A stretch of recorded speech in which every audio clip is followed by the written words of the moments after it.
এই দুনিয়ার স্বার্থে জর্জরিত ভালোবাসার বাইরেও ডিভাইন একটা ভালোবাসা আছে, সেটা হচ্ছে আল্লাহর জন্য ভালোবাসা। আর যখন আপনি কাউকে আল্লাহর জন্য ভালোবাসবেন তখন আপনি কষ্ট পাবেন না ইনশাআল্লাহ। যখন আপনি ভালোবাসার মানুষের কাছে কিছু প্রত্যাশা করবেন তখন আপনি কষ্ট পাবেন পদে পদে। আল্লাহর জন্য ভালোবাসেন মানুষকে, আপনি কষ্ট পাবেন না ইনশাআল্লাহ। দুই ব্যক্তি যারা পরস্পরকে আল্লাহর জন্য ভালোবাসে আরো সে ছায়া ছায়া পাবে। 5, ওই যুবক যাকে কোনো সুন্দরী নারী আহ্বান করেছে জেনার জন্যে, কিন্তু সেই যুবক বলেছে আমি আল্লাহকে ভয় করি, যেটা এই জেনারেশনের মধ্যে খুঁজে পাওয়া দুষ্কর। বরং তারা উল্টা প্রত্যাশায় থাকে যে কখন কোনো মেয়ে আমাকে প্রপোজ করবে। তারা ইউসুফ নয় আলাইহিস সালাম। 6, ওই ব্যক্তি যার ডান হাত কি দান করছে বাম হাত খবর রাখে না। ডান হাত কি দান করছে বাম হাত খবর রাখে না। আমাদের মতো নয় যে অল্প কিছু দান করেই দানবীর টাইটেল লাগিয়ে মানুষের দুয়ারে দুয়ারে যাচ্ছি সাপোর্টের জন্য, এমন নয়। 7, ওই ব্যক্তি যে নীরবে নিভৃতে আল্লাহর কথা স্মরণ করে এবং আল্লাহর কথা স্মরণ করতে করতে তার চোখ দিয়ে অশ্রু প্রবাহিত হয়। এই 7 শ্রেণীর মানুষকে আল্লাহ রাব্বুল আলামিন তার ওই আরশের ছায়ায় কিয়ামতের মাঠে ছায়া দিবেন ইনশাআল্লাহ তাআলা। আমরা কি এই ছায়াটা পেতে চাই? অপশন আমাদের সামনে খোলা আছে। আমরা কিন্তু ওই যুবক হতে পারি, ওই দুই ব্যক্তি হতে পারি, ওই ব্যক্তি হতে পারি যে মসজিদের সাথে সম্পর্ক রাখে, গোপনে দান করতে পারি, রাতে নিভৃত আল্লাহর জন্য কাঁদতেও পারি না? সব সুযোগ আমাদের সামনে আছে। আল্লাহ চাইলে আপনি ন্যায়পরায়ণ বাদশাও হতে পারবেন ইনশাআল্লাহ, যদি আল্লাহ আপনার তাকদিরে লিখে রাখেন। এটাও সম্ভব। চলে আসেন আরশে আজিমের পরে আল্লাহ পাক সৃষ্টি করেছেন কলম, এবং কলম সৃষ্টি করে আল্লাহ পাক পুরো মহাবিশ্বের তাকদির লিখেছেন। পৃথিবীর শেষ দিন পর্যন্ত কি হবে না হবে খুঁটিনাটি বিষয়ে, এত খুঁটিনাটি যে আল্লাহ পাকের ওই লিখার বাইরে পৃথিবীতেও কোনো আযাব গজব আসে না। যা লিখা আছে ওটাই আসবে। পৃথিবীতে যা আসছে, যে আযাব, যে বিপদ, যে বালা মুসিবতগুলো আসছে আসমানি এবং জমিনের, এগুলোও আল্লাহর কাছে লেখা আছে। বলেন সুবহানাল্লাহ। এমনকি এই পৃথিবীতে কতজন মানুষ এসেছে, চলে গেছে এবং আসবে, এই হিসেব আল্লাহর কাছে আছে। চিন্তা করতে পারেন পৃথিবীতে কত মাখলুক আছে, হিসেব আল্লাহর কাছে আছে। এই মহাবিশ্বে কত গ্যালাক্সিজ আছে, গ্রহ নক্ষত্র আছে, আল্লাহর কাছে হিসেব আছে। পিঁপড়া কতটুকু আছে এই পৃথিবীতে, এটা আল্লাহ জানেন কতগুলো আছে। সমুদ্রের নিচে কি আছে আল্লাহ জানেন। প্রতিটা বিষয় মহাবিশ্বের লিখিত হয়ে গেছে। এখন যে আল্লাহর কাছে সব লিখিত আছে, সেই আল্লাহ কি আমার রিজিকের মালিক নন? তাহলে রিজিক নিয়ে এত টেনশন করার কি আছে ভাই? টেনশনে কিছু আছে? কার কাছে রিজিক? আল্লাহ লিখে রাখছেন না ইনশাআল্লাহ। এর বাইরে কিছু হবে না। অতএব এত দুশ্চিন্তার কিছু নাই। জীবনকে নিয়ে এত দুশ্চিন্তার কিছু নাই। জীবনটাকে কোরআন সুন্নাহর আলোকে এনজয় করেন। একটা বই আছে না, এনজয় ইওর লাইফ, বইটা পড়েছেন? কোরআন সুন্নাহকে দিয়ে জীবনকে এনজয় করা যায়। কোরআন এবং সুন্নাহর আনুগত্যের মধ্য দিয়ে আপনি জীবনকে উপভোগ করেন। টেনশন করার দরকার নেই। মনে রাখবেন, আল্লাহ যদি আপনার সাথে থাকেন এবং আল্লাহ যদি আপনাকে কবুল করেন, পৃথিবীর কোনো শক্তি নাই আপনাকে টলাবে। পৃথিবীর কোনো শক্তি নাই, পৃথিবীর সমস্ত শক্তি একত্রিত হয়ে আপনার চুল বাঁকা করতে পারবে না, যদি আল্লাহ আপনার সাথে থাকে।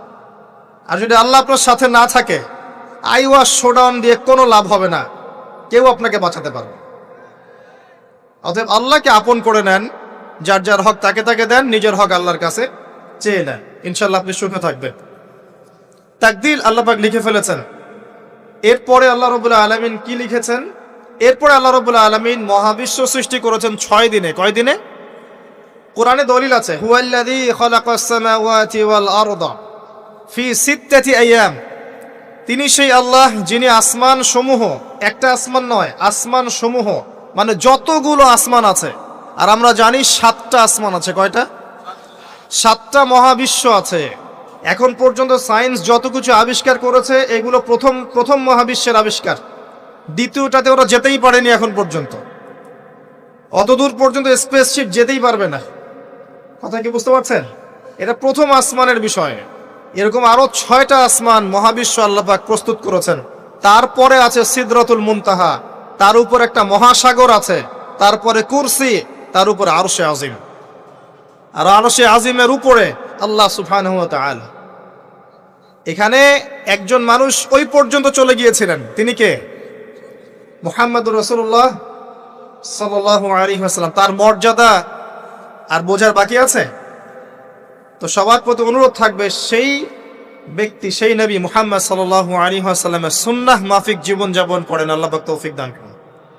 এবং এই সুন্নাহটা জীবনের একটা ক্ষেত্রে মানলে হবে না, জীবনের সমস্ত ক্ষেত্রেই মানতে চেষ্টা করতে হবে। আল্লাহ পাক তৌফিক দান করুন, আমিন। আল্লাহ রাব্বুল আলামিন এরপরে মহাবিশ্ব সৃষ্টি করে দীর্ঘদিন পর্যন্ত, অনন্তকাল বলবো না, দীর্ঘদিন পর্যন্ত মানুষ সৃষ্টি করেন নাই।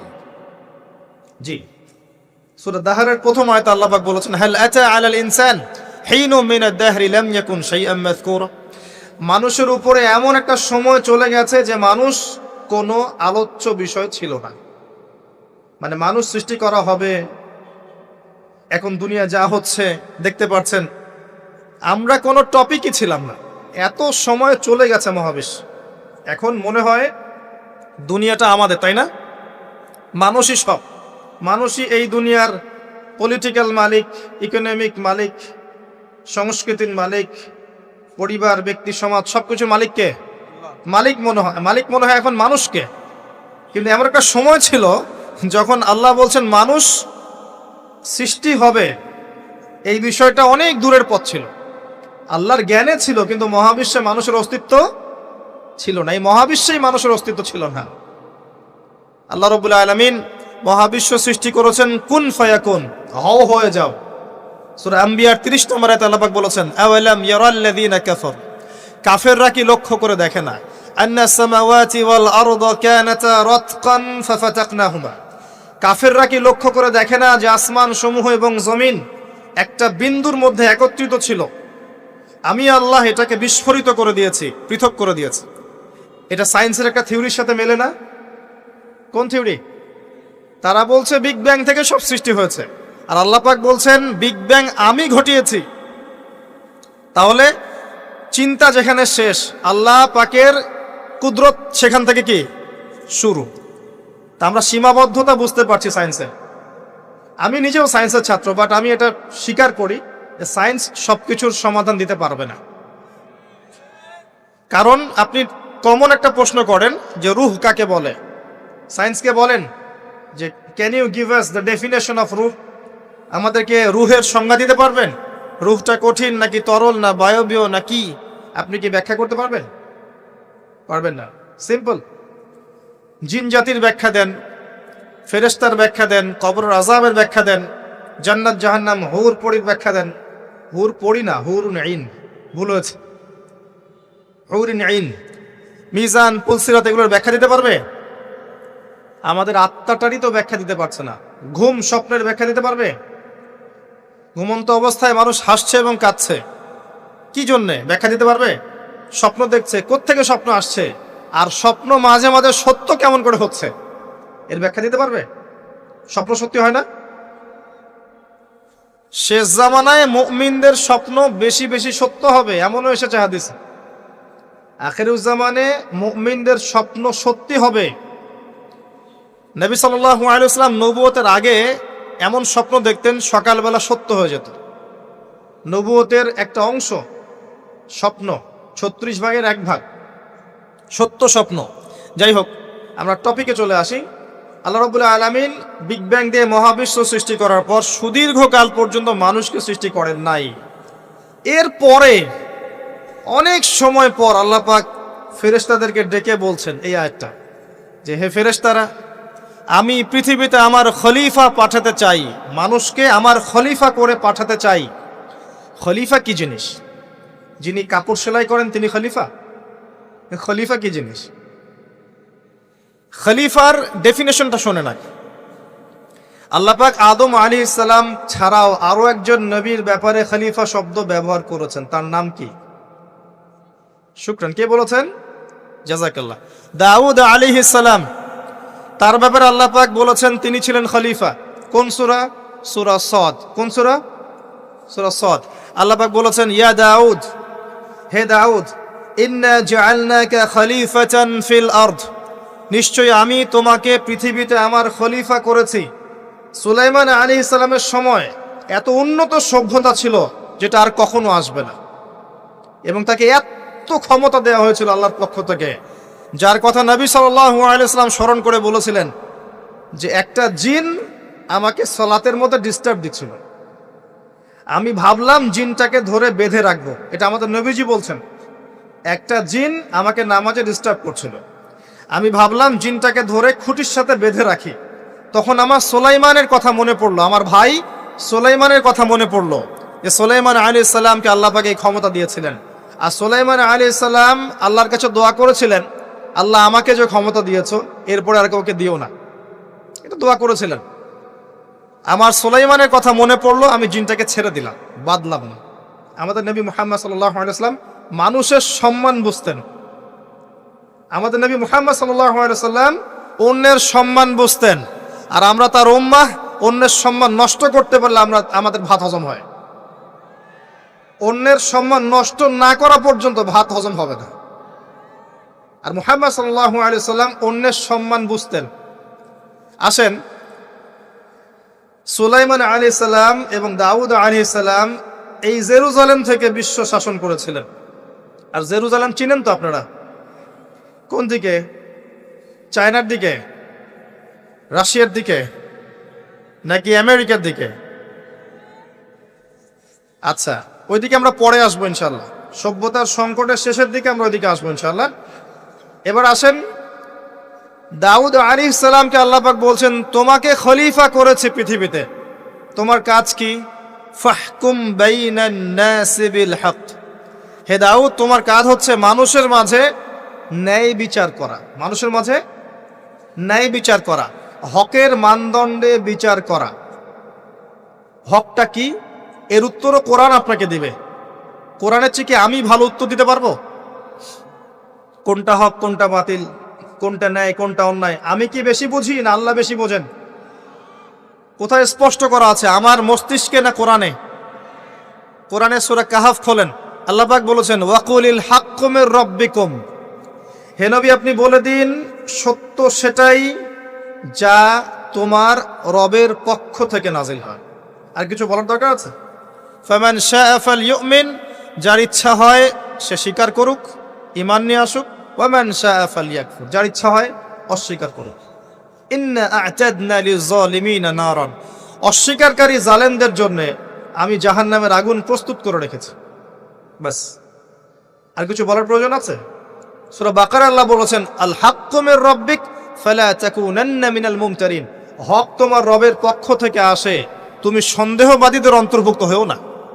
আসলে এটা হক কিনা, এই যুগে চলে কিনা, এই সন্দেহের অন্তর্ভুক্ত হও না। ইসলাম চির নতুন, চির প্রাচীন, চির আধুনিক, প্রত্যেকটা যুগের জন্যে, শুধুমাত্র একটা যুগের জন্য নয়, এবং শুধু মুসলিমদের জন্য নয়, সবার জন্যেই। কোরআন এবং সুন্নাহ শুধু আমাদের সম্পত্তি নয়, পুরো মানব জাতির সম্পত্তি। এখানে সবার হেদায়েত আছে, হোক সে হিন্দু ভাই বা খ্রিস্টান ভাই বা বুদ্ধিস্ট বা জিউস, যেই হোক না কেন, সবার হেদায়েত এখানে আছে। আসেন, আল্লাহ পাক কোরআনকে হক বলছেন। এটাও বলে রাখি, যখন তাওরাত নাজিল হয়েছিল তখন তাওরাত হক ছিল, তখন ওটাই ছিল হক। যখন জাবুর নাজিল হয়েছে জাবুরই হক ছিল। যখন ইনজিল নাজিল হয়েছে ইনজিলই হক ছিল। যখন থেকে কোরআন নাজিল হয়েছে এখান থেকে নিয়ে কিয়ামত পর্যন্ত হকের কি অন্য কোনো মানদণ্ড আছে? এটা মানতে কোনো আপত্তি আছে? হ্যাঁ, এখন কোনো কিছু যদি কোরআন সুন্নাহর সাথে মিলে যায় মানতে আমাদের কোনো আপত্তি নাই। কেউ একটা মতবাদ দিয়েছে, একটা দর্শন দিয়েছে, একটা সায়েন্টিফিক থট দিয়েছে, যেটা কোরআনের সাথে মিলে গেছে, হাদিসের সাথে মিলে গেছে, মানতে আমাদের কোনো আপত্তি নাই। আমরা চোখ বন্ধ করে মানবো ইনশাআল্লাহ, কোনো সমস্যা নেই। কিন্তু যে কোনো ব্যক্তি বা যে কোনো সংগঠন, যে কোনো সমাজ, যে কোনো সভ্যতা, কেউ যদি এমন কোনো কথা বলে, এমন কোনো দর্শন দেয়, এমন কোনো মতবাদ দেয় যেটা কোরআনের সাথে মিলছে না, সাংঘর্ষিক, হাদিসের সাথে মিলছে না, সাংঘর্ষিক, আপনি কি মানতে বাধ্য? এটা না মানাটাই আপনার ঈমানের পরিচয়। তো আল্লাহ পাক দাউদ আলাইহিস সালামকে বলছেন, তুমি এই হকের মানদণ্ডে বিচার ফয়সালা করো। ওয়ালা তাত্তাবিউল হাওয়া, নিজের প্রবৃত্তির অনুসরণ করো না। প্রবৃত্তি মানে নিজের মন গড়া বিষয়ের অনুসরণ করো না। ইউদিল্লুকা আন সাবিলিল্লাহ, তাহলে এটা তোমাকে আল্লাহর রাস্তা থেকে সরিয়ে দিবে। নিশ্চয়ই যারা প্রবৃত্তির অনুসরণ করেছে তারা আল্লাহর পথ থেকে সরে গেছে। এই কারণে বিমা নাসু ইয়াউমাল হিসাব, তারা হিসাবের দিনটা ভুলে গেছে। আমি কি বুঝাতে পারছি ভাই? তাহলে আল্লাহ পাক খলিফার ফাংশন দিলেন। খলিফার কাজ কি তাহলে?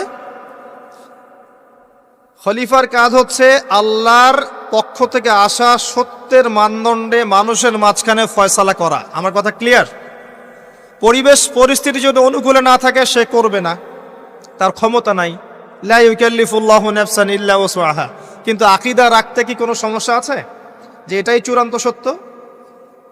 আমি তো আগেই বলেছি, এই যুগে সারেন্ডার করতে হবে। আপনি 100% ইসলাম ফলো করতে পারবেন না। তো 100% ইসলাম ফলো করা এই যুগে আমার মতে পসিবল না, ইল্লা মাশাআল্লাহ। তো আল্লাহ পাক যদি কিছু মানুষকে বাছাই করে তৌফিক দেন, সেটা আল্লাহ পাকের নিজস্ব ব্যাপার, ইখতিয়ার, স্বাধীনতা। আসেন, আল্লাহ রাব্বুল আলামিন এখানে খলিফার ফাংশন বললেন এবং আদম আলাইহিস সালামকে এই খলিফা করে পৃথিবীতে পাঠালেন। সভ্যতার শুরু হলো। সভ্যতার শুরু রোমকদের দ্বারা হয় নাই, সভ্যতার শুরু পশ্চিমাদের দ্বারা হয়নি, সভ্যতার শুরু হয়েছে নবীদের দ্বারা। সর্বপ্রথম সভ্যতার ধারক বাহক হচ্ছেন আদম আলাইহিস সালাম, যাকে আল্লাহ পাক খলিফা করে পৃথিবীতে পাঠিয়েছেন। যে বা যারা পৃথিবীতে আল্লাহর বিধান অনুযায়ী চলছে তারা আল্লাহর খলিফা। কথা বুঝতে পারছেন? আর যারা পৃথিবীতে আল্লাহর বিধান অনুযায়ী চলছে না তারা আল্লাহর খলিফা নয়, তারা শয়তানের খলিফা। এবার আসেন, আদম আলাইহিস সালামকে সৃষ্টি করার পরেই কি পৃথিবীতে পাঠানো হয়েছে? না, আগে কি করা হয়েছে? আগে জ্ঞান শিক্ষা দেয়া হয়েছে। শুরু থেকেই জ্ঞান আছে, আর এই জ্ঞান সৃষ্টিগতভাবে আমাদের মধ্যে ছিল না, আল্লাহ পাক শিখিয়েছেন। তাহলে সভ্যতা এগিয়ে যাবে কিভাবে? জ্ঞান চর্চার মধ্য দিয়ে। বুঝতে পারছেন? আগে জ্ঞান। এখনো যদি আপনি একটা সুন্দর সভ্যতা চান, জ্ঞান চর্চা, এছাড়া কোনো অপশন নাই। জ্ঞান এর চর্চা, প্রসার প্রচার, সভ্যতা সমাজ সুন্দর হবে ইনশাআল্লাহ। এরপর কি হলো? সভ্যতা এগিয়ে গেল কিভাবে? তার বুকের হাড় থেকে হাওয়া আলাইহিস সালাম, এই যে সভ্যতার একটা অংশ, মহিলাদেরকে ছাড়া কি আপনি সমাজ চিন্তা করতে পারবেন? তারা আমাদের মধ্য থেকেই সৃষ্টি এবং বাঁকা হাড় থেকে। জোরে চাপ দিতে যায়েন না, ভেঙে যাবে। জোরে চাপ দিতে যায়েন না, ভেঙে যাবে। বাস্তব অভিজ্ঞতা থেকেই বলছি। আর ছেড়ে দিলে আবার ওইভাবেই থেকে যাবে। এজন্য উত্তম নসিহতের মধ্য দিয়ে একটু মানায় টানায় চলতে হবে আর কি। দুনিয়ার জীবন সবকিছু 100% মনের মতো হবে না, একটু মানায় নিয়ে চলতে হবে। কারণ আমি নিজেও সাহাবী নই, দেখবেন আমার স্ত্রীও মহিলা সাহাবী নন, আপনিও সাহাবী নন, আপনার স্ত্রীও মহিলা সাহাবী নন। তাই ওই হিসাব কিতাব করে লাভ নাই। আমরা সবাই অপরাধী, সবার মাঝে ল্যাকিংস আছে। এই জন্য সবার উচিত সবার ভুলগুলোকে ক্ষমা করে দুনিয়ার জীবনটা হৃদ্যতা ভালোবাসার সাথে কাটানো। তাহলে পরিবার ঠিক থাকবে ইনশাআল্লাহ। এরপরে কি? পরীক্ষা। কিসের পরীক্ষা? এই গাছের কাছে যেও না। কোন গাছ? এই প্রশ্নের দরকার নাই তো আমার, কোন গাছ? যে গাছই হোক, এই গাছের কাছে যেও না। তার আগে আল্লাহ পাক বলে দিলেন আদম আসো। ফেরেশতাদেরকে ডাকলেন, আদম তুমি এই নামগুলো বলে দাও। তিনি সব নাম বলে দিলেন। ফেরেশতাদেরকে আগে জিজ্ঞাসা করেছিলেন তোমরা বলে দাও, তারা বলেছে লা ইলমা লানা ইল্লা মা আল্লামতানা। এখানে জ্ঞানের মধ্য দিয়ে আল্লাহ পাক আদম আলাইহিস সালামকে সম্মানিত করলেন। জ্ঞান, সম্মান, নবী, সভ্যতার সূচক। আমার কথা কি বুঝতে পারছেন? এরপরে ইবলিস, সবাই সেজদা করলো। আদম জ্ঞানে জয়ী হয়েছে, তোমরা সবাই তাকে সেজদা করো। আল্লাহ পাক আদম আলাইহিস সালামকে বড় করলেন, কারণ তিনি তাকে ভালোবাসেন। আল্লাহ পাক আমাদেরকে ভালোবাসেন, বাসেন না? আল্লাহ পাক আমাদেরকে প্রচন্ড ভালোবাসেন। আর আপনি যাকে ভালোবাসবেন তাকে বড় করতে চাইবেন না? আল্লাহ পাক আদম আলাইহিস সালামকে উঁচু করলেন, তোমরা আদমকে সিজদা করো। ওয়া ইয কুলনা লিল মালাইকাতি ইসজুদু লি আদম ফাসাজাদু, সবাই সিজদা করলো ইল্লা ইবলিস ইবলিস কেন সেজদা করলো না? কিয়াস করলো, খলাকতানি মিন নার ওয়া খলাকতাহু মিন তিন, আমাকে সৃষ্টি করেছেন আগুন দিয়ে, তাকে সৃষ্টি করেছেন মাটি দিয়ে, আমি কেন তাকে সেজদা করতে যাব? রিমেম্বার, লিসেন টু মি, ইবলিসের জ্ঞান ছিল, ইবলিসের আমল ছিল। আই রিপিট, ইবলিসের জ্ঞান ছিল, ইবলিসের আমল ছিল, ইবলিসের মাঝে বিনয় ছিল না, অহংকার ছিল, ইবলিস ধ্বংস হয়ে গেছে। যদি আমাদের জ্ঞান, আমাদের ডিগ্রি, আমাদের সার্টিফিকেট আমাদেরকে অহংকারী বানায়, আমরা ইবলিসের কাতারভুক্ত হয়ে যাব, নাউযুবিল্লাহ। ঠিক আছে, এবার ইবলিসকে বের করে দেওয়া হলো, চিরস্থায়ী জাহান্নামী, অভিশপ্ত করা হলো। আদম এবং হাওয়া আলাইহিস সালাম জান্নাতে রাখা হলো।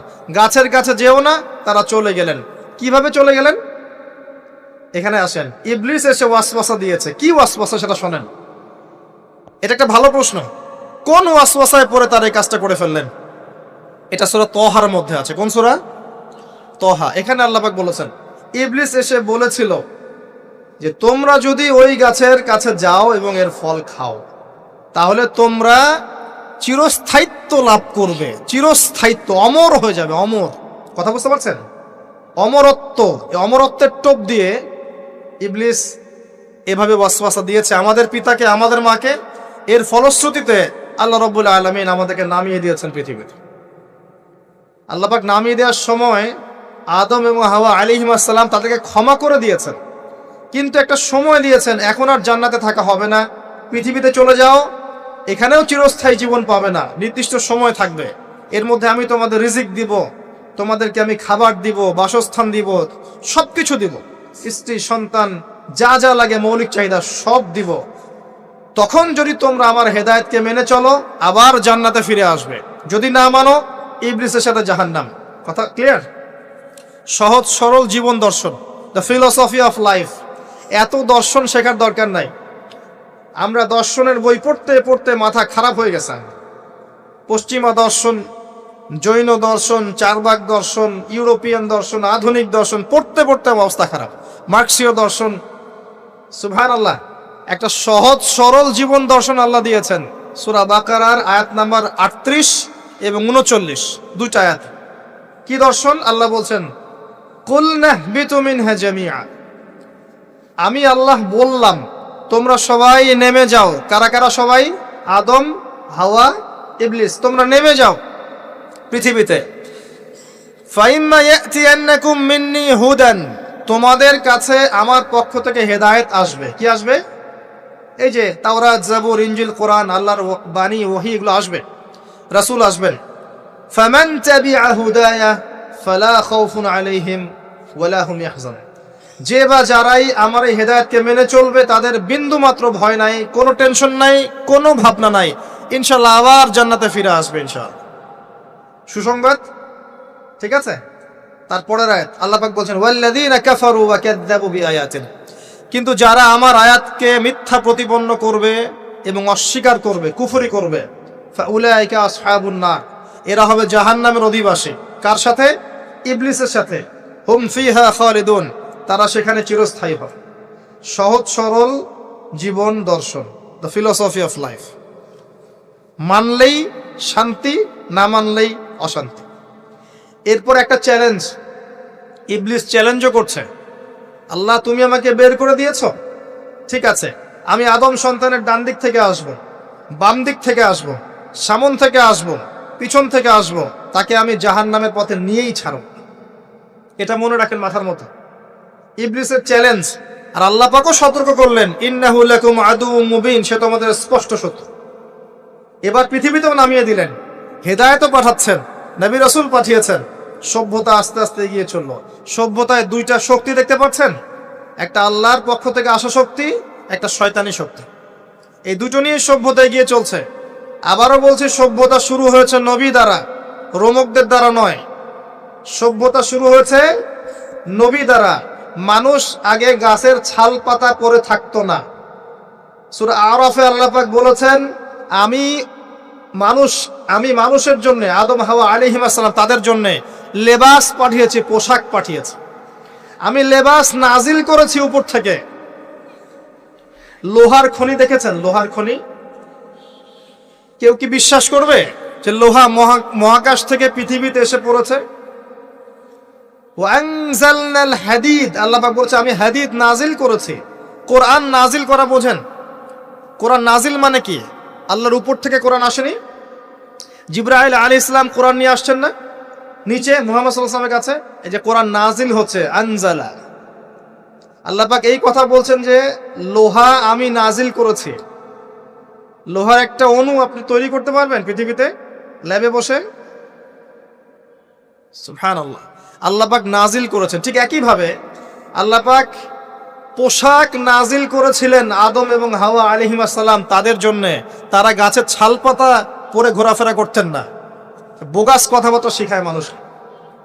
এবং কৃষিকাজ, আপনার প্রযুক্তি, আপনার পরিবার গঠন, সন্তান প্রতিপালন, একজন মানুষের জীবন যাপনের জন্য যত কিছু প্রয়োজন সব জ্ঞান আল্লাহ পাক আদম আলাইহিস সালামকে শিক্ষা দিয়েছিলেন। দুনিয়াতে আসার পরে যখন যেটা প্রয়োজন হয়েছে ওহী নাজিল হয়েছে, জিবরাইল আলাইহিস সালাম তাকে শিখিয়ে দিয়েছেন।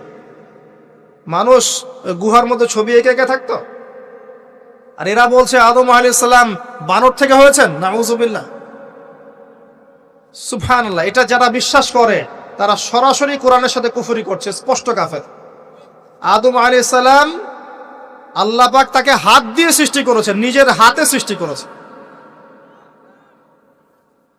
তিনি বানর থেকে মানুষ হননি। হ্যাঁ, যারা এই মতবাদটা দিয়েছে ওরা বানর থেকে মানুষ হতে পারে, আমরা হই না। বরং সূরা বাকারা আপনি উল্টা চিত্র দেখতে পারবেন। সূরা বাকারা দেখবেন, পড়তে পড়তে দেখবেন একটা জায়গায় আছে যে শনিবারের সীমা লঙ্ঘন করার জন্য কিছু মানুষকে, বনু ইসরাইলের কিছু মানুষকে আল্লাহ পাক মানুষ থেকে বানর বানিয়ে দিয়েছে। আছে না দলিল? তাহলে এটার প্রমাণ পাওয়া যাচ্ছে। সুবহানাল্লাহ। আসেন, সভ্যতা এগিয়ে চললো। সভ্যতা দুটো শক্তি, আল্লাহর বিধান, আল্লাহ নাজিলকৃত পবিত্র তাওহীদ, এবং অপর সাইডে আছে শয়তানের শিরক। কথা কি বুঝতে পারছেন? দিন দিন এগিয়ে চলতে লাগলো। প্রথম কি ক্রাইমটা হলো পৃথিবীতে? সভ্যতার প্রথম ক্রাইম হয়েছে হাবিল কাবিল। কে কাকে হত্যা করেছে? কাবিল হাবিলকে হত্যা করেছে। কি কারণে? ঈর্ষা। এখান থেকে এই সভ্যতার শিক্ষা কি? শিক্ষা হচ্ছে এটাই, আজকের দিনেও যদি আমরা হাবিল আর কাবিলের মতো, এই যে কাবিল যেমন করে ঈর্ষা পরায়ণ হয়ে হাবিলকে হত্যা করেছে, এই ঈর্ষা ত্যাগ না করতে পারি, তাহলে এ উম্মার তাকদিরে খারাপই আছে। কথা কি বোঝা যায়? আমরা এখন পর্যন্ত সেই কাবিলের সুন্নত ত্যাগ করতে পারি নাই। ভিতরটা হিংসা দিয়ে ভর্তি, জর্জরিত। এগুলো যদি খুলে আল্লাহ পাক দেখাতে পারতেন জনগণের সামনে, লজ্জায়, দুর্গন্ধে, ধিক্কার জানাতে আপনি আমার লেকচারও শুনতে আসতেন না। হ্যাঁ, যদি আমার কলিজাটাকে খুলে আল্লাহ পাক দেখাতেন যে দেখো এর কলিজার মধ্যে কি পরিমাণ হিংসা আছে, ঈর্ষা আছে, দুনিয়ার লোভ আছে, লালসা আছে, পরশ্রী কাতরতা আছে, দুর্গন্ধে আপনি আমার লেকচার শুনতে আসতেন না। জি, এটা সৌভাগ্য যে আমাদের ভিতরটা আল্লাহ পাক দেখান না।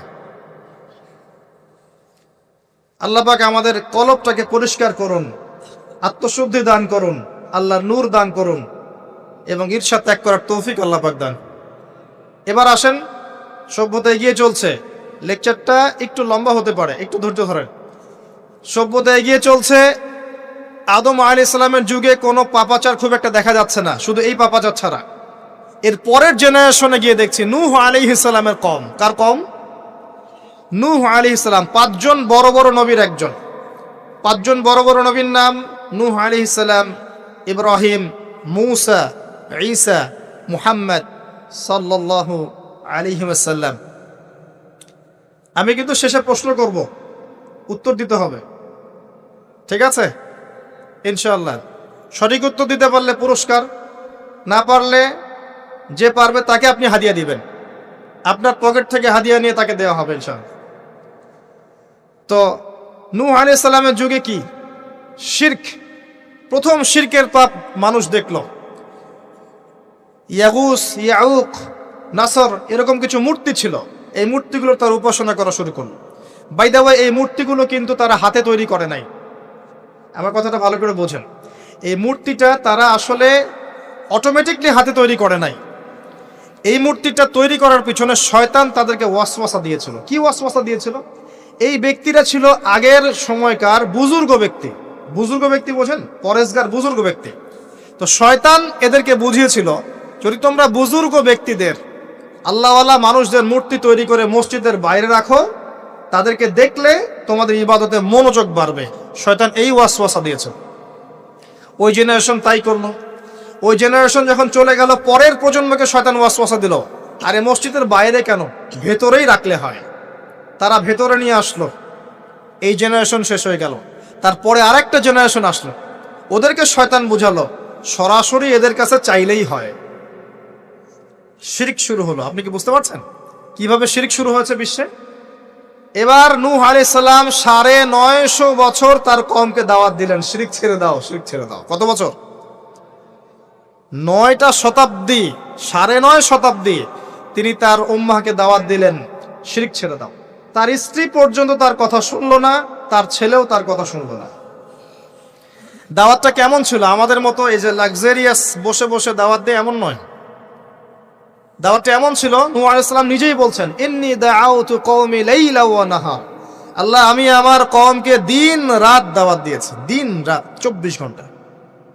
ওয়ালাম ইয়াজিদহুম দুআই ইল্লা ফিরারা। আমার দাওয়াত শুনে মানুষ খালি পালিয়েই গেছে, পালিয়েই গেছে। এরকম করে দাওয়াত দিয়েছে, এমন ভাবে দাওয়াত দিয়েছেন, শেষে সমাজের মানুষ শুনছে না, পরিবারের লোকও কথা শুনছে না। তখন হাত উঁচু করে বলছেন, রব্বি আন্নী মাগলুবুন ফান্তাসির। আল্লাহ, আমি পরাজিত, আমাকে সাহায্য কর। তখন আল্লাহ পাক প্লাবন পাঠালেন, ধ্বংস হয়ে গেল জালেম। আর যারা মুমিন তাদেরকে আল্লাহ পাক উদ্ধার করলেন কিস্তিতে করে। সভ্যতার সংকট বুঝতে পারছেন? সভ্যতার সংকট মানে হচ্ছে শিরক। যখন সভ্যতায় শিরক এসেছে, আল্লাহ পাক তাওহীদ পন্থীদেরকে বাঁচিয়েছেন, মুশরিকদেরকে ধ্বংস করে দিয়েছে।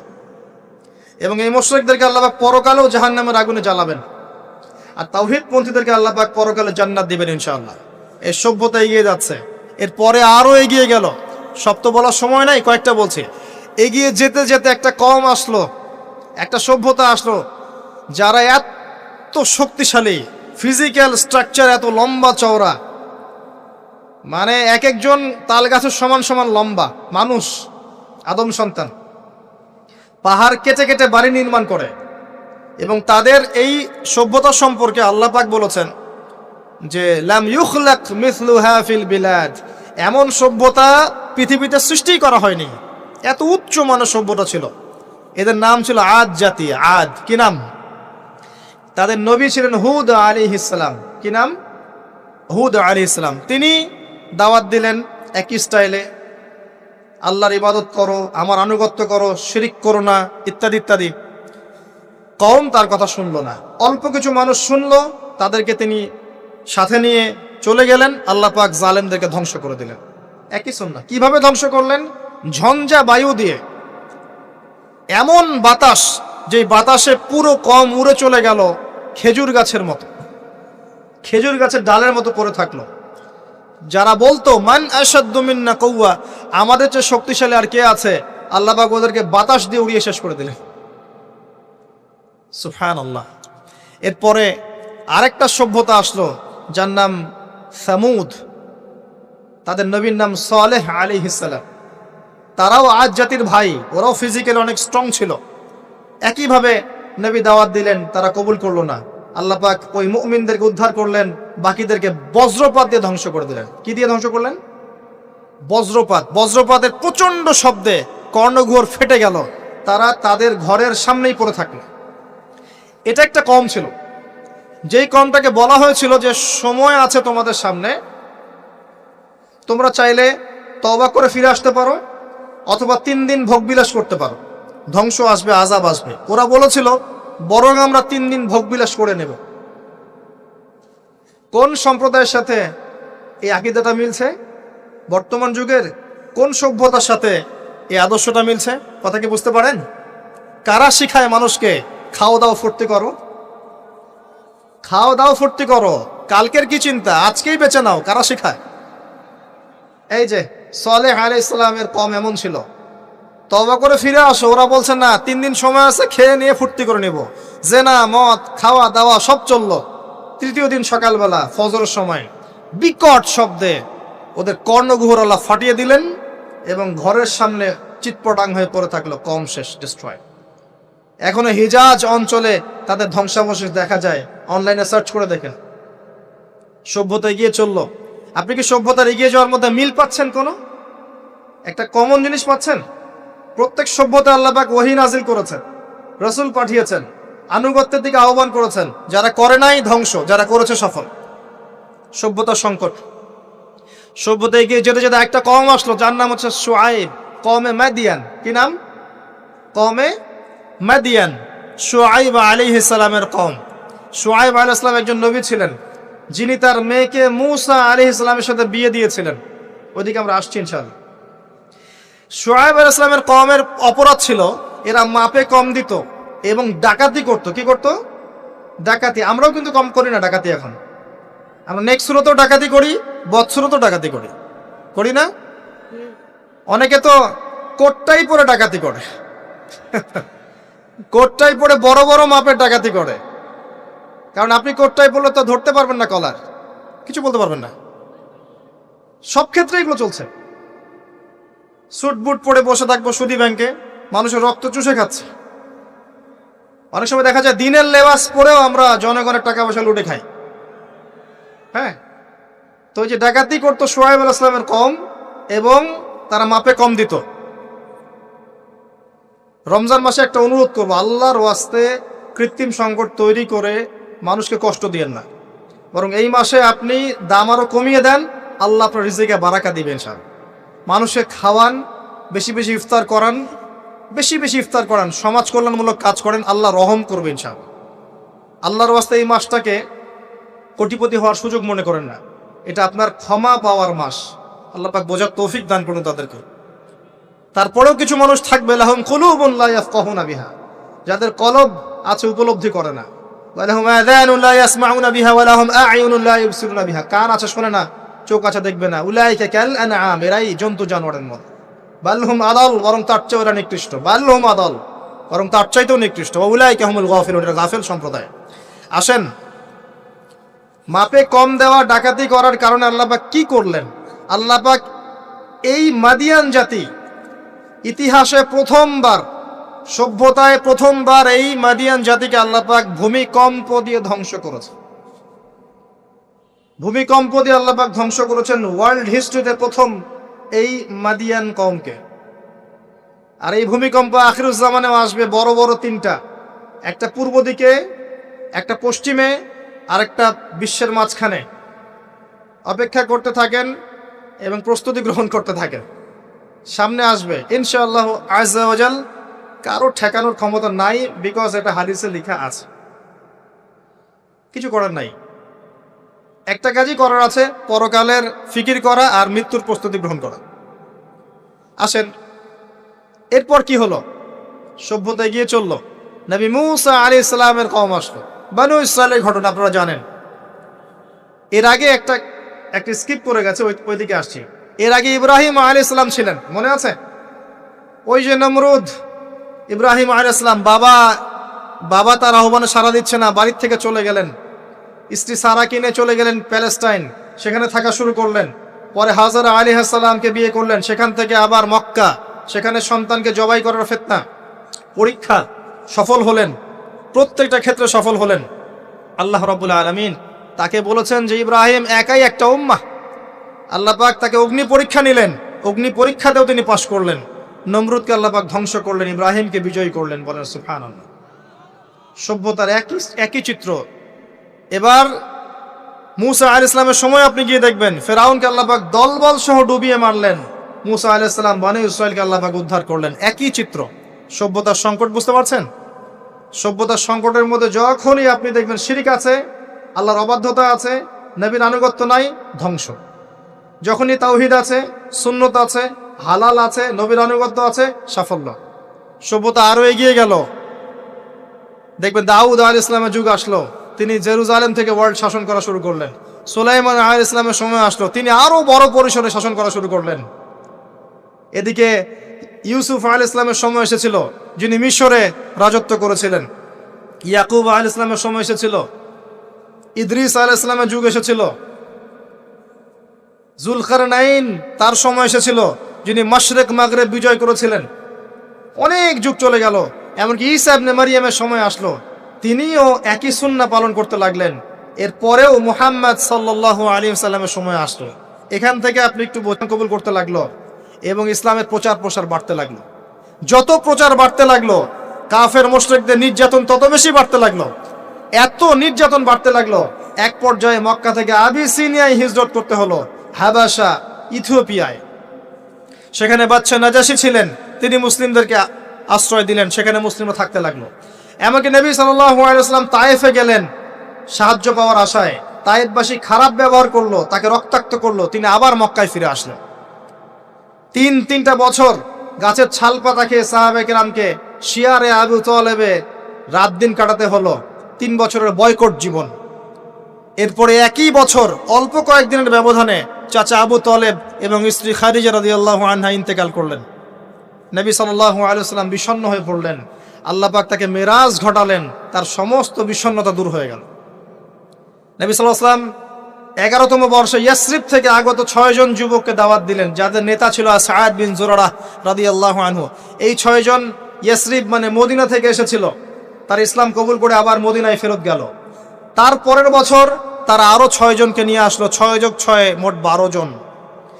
এর পরের বছর মুসআব বিন উমাইর রাদিয়াল্লাহু আনহুর দাওয়াতের ফলে 12 থেকে 75 জন মানুষ মদিনা থেকে এসে ইসলাম কবুল করলো। মদিনায় হিজরতের পটভূমি তৈরি হলো। নবী সাল্লাল্লাহু আলাইহি ওয়াসাল্লাম তার পরের বছর হিজরত করলেন মদিনায় সাহাবায়ে কেরামকে নিয়ে। এই যে মদিনা, এটাই হলো প্রথম ইসলামিক স্টেট। কথা কি বুঝতে পারছেন?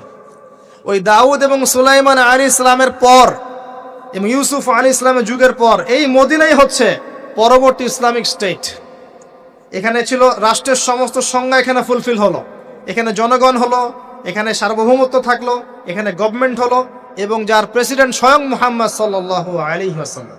আমার কথা কি বুঝতে পারছেন? আমি একটু দ্রুত নিয়ে যাচ্ছি আপনাদেরকে, সময় শর্ট। এবার এই মদিনাকে প্রোটেক্টেড করার জন্য নবী সাল্লাল্লাহু আলাইহি ওয়াসাল্লাম সামরিক বাহিনী থেকে শুরু করে ইকোনমিক বেস, আপনার পলিটিক্যাল অ্যাফেয়ার্স, সমস্ত বিষয়গুলো করতে লাগলেন। এক পর্যায়ে আবু সুফিয়ানের কাফেলাকে আক্রমণকে কেন্দ্র করে বদরের যুদ্ধ হয়ে গেল, আর এই যুদ্ধে মুসলিমদেরকে আল্লাহ পাক বিজয় দান করলেন। তার পরের বছর উহুদের যুদ্ধ হলো। আমাদের একটা ভুলের কারণে আমরা এই যুদ্ধের সাময়িক বিপর্যয়ের শিকার হলাম, পরাজিত হয়নি, সাময়িক বিপর্যয়ের শিকার হয়েছে। স্বয়ং নবী সাল্লাল্লাহু আলাইহি ওয়াসাল্লামকেও মার খেতে হয়েছে, জি। এবং 70 জন সাহাবী এখানে ইন্তেকাল করেছেন, শাহাদাত বরণ করেছেন, যার মধ্যে হামজা রাদিয়াল্লাহু আনহুও ছিলেন। এর পরের বছর 10,000 সৈন্য নিয়ে মুশরিকরা আক্রমণ করলো মদিনা। এখানে 1.5-2 মাস মদিনাকে অবরোধ করে রাখলো। এটা হলো খন্দকের যুদ্ধ, আহজাবের যুদ্ধ। সূরা আহজাব পড়ে দেখেন। এরপর তারা ফিরে চলে গেল। এবার নবী সাল্লাল্লাহু আলাইহি ওয়াসাল্লাম বললেন, আজকের পর থেকে তারা আর আমাদেরকে আক্রমণ করতে পারবে না, আমরাই করব ইনশাআল্লাহ। এরপর নবী সাল্লাল্লাহু আলাইহি ওয়াসাল্লাম দাওয়াত বাড়াতে লাগলেন, ইকোনমিক বেস বাড়াতে লাগলেন, সামরিক বিষয়গুলো শক্তিশালী করতে লাগলেন এবং গোত্রে গোত্রে ইসলামের দাওয়াত পৌঁছে দিতে লাগলেন। এক পর্যায়ে স্বপ্ন দেখলেন তিনি মক্কা তাওয়াফ করছেন। সাহাবীরা বুঝে ফেললেন যে আমরা মক্কায় ঢুকবো। তারা ইহরাম বেঁধে মক্কায় ঢুকতে লাগলেন। প্রতিবন্ধকতা দেওয়া হলো হুদাইবিয়া নামক জায়গায়। হুদাইবিয়া নামক জায়গায় খালিদ বিন ওয়ালিদ, যিনি তখন ইসলাম কবুল করেননি রাদিয়াল্লাহু আনহু, তিনি মুসলিমদেরকে ঠেকিয়ে দিলেন, যাওয়া হবে না। এর ফলশ্রুতিতে এখানে চুক্তি হলো, যেটাকে আমরা হুদাইবিয়ার সন্ধি বলে থাকি। চুক্তির প্রতিটা দফায় বাইরের চোখ দিয়ে মনে হয় যে আমাদের প্রতিকূলে যাচ্ছে, কিন্তু আদতে এগুলো আমাদের অনুকূলে ছিল। কি দফা? 10 বছর আমরা যুদ্ধ করব না, ওকে ডান। তোমাদের কেউ আমাদের দলে আসলে ফিরাই দেওয়া লাগবে, আমাদের কেউ তোমাদের দলে গেলে ফিরাই দিব না, ওকে ডান। এই বছর ওমরা করতে পারবে না, ফেরত যেতে হবে, ঠিক আছে ডান। পরের বছর আসতে হবে, তাও 3 দিনের জন্য বিনা অস্ত্রে, ওকে ডান। সবকিছুই ডান, যাও। এই চুক্তি হয়ে গেল। আল্লাহ পাক আয়াত নাজিল করলেন, ইন্না ফাতাহনা লাকা ফাতহাম মুবিনা। এই চুক্তির মধ্যেই তোমাকে আমি বিজয় দিয়েছি হে নবী সাল্লাল্লাহু আলাইহি ওয়াসাল্লাম। বলেন সুবহানাল্লাহ। কি বিজয়? বোঝেন এই জায়গাটা।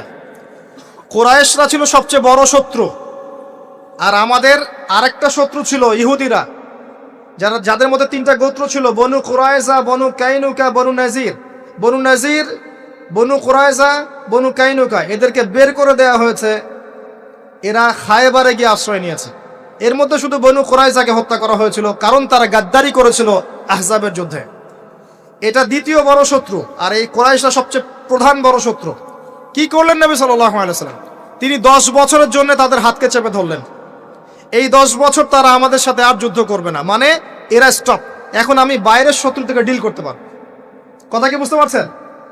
এই চুক্তির ঠিক পরের বছর নবী সাল্লাল্লাহু আলাইহি ওয়াসাল্লাম খায়বার আক্রমণ করলেন, কারণ এরা আর খায়বারকে সাহায্য করতে পারবে না। What a leader, what a personality, মানে কি ব্যক্তিত্ব, কি নেতা, কি বিচক্ষণতা, চিন্তা করেন। 10 বছর বন্ধ করে দিলাম, তোমার সাথে আমার কোনো লড়াই নাই এবং তুমি আমাদের কোনো শত্রুকে হেল্প করতে পারবে না। ওকে, ডান, ডিল হয়ে গেল। এবার যেহেতু বড় শত্রুর হাত চেপে ধরা হয়েছে, এখন ছোট ছোট শত্রুগুলোকে তিনি সাইজ করা শুরু করলেন, একটা একটা করে ধরে সবগুলোকে সাইজ। পরে বড়টারও কলার চেপে ধরলেন। কি ডিপ্লোমেসি! আমরা খালি এখন মিষ্টি খাওয়া সুন্নত জানি, আমরা এখন জিওপলিটিক্যাল ডিপ্লোম্যাটিক সুন্নাত জানি না। জি, চিন্তা করে দেখ, এই জায়গাটা খুব ভালো করে বুঝবেন। খায়বার